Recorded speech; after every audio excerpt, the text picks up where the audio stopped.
Jeff Foxworthy has a bit about you might be a redneck if, and he gives all these reasons why you would be a redneck.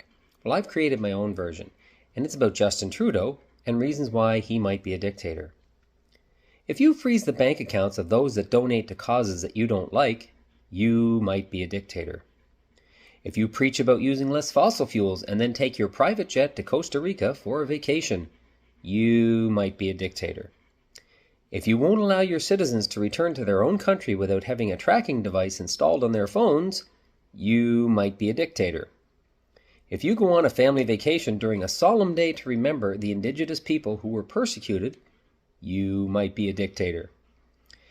If you go to make a speech to the European Union and most of the members walk out before you begin to speak, you might be a dictator.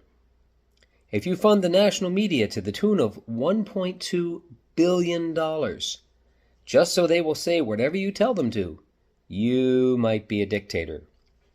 If you call those who protest against you homophobic, misogynistic, racist, anti-vaxxers, you might be a dictator. If you own huge shares in a company that makes a serum used in a vaccine that you then force upon your population to accept, you might be a dictator. If you invite a convicted criminal who tried to kill an Indian cabinet minister to a trip with you to India, you just might be a dictator. If you stop your own country from selling their oil when they have the third largest oil reserve in the world, and then you buy 745,000 barrels of oil a day from other countries, you might be a dictator. If you break up a peaceful protest by having your thugs trample old ladies and beat up members of the press, you might be a dictator. If you invoke the Emergency Act during a peaceful protest when your own police force does not call for it, you might be a dictator. If you refuse to answer tough questions from the press and then try to take away their media licenses, you might be a dictator.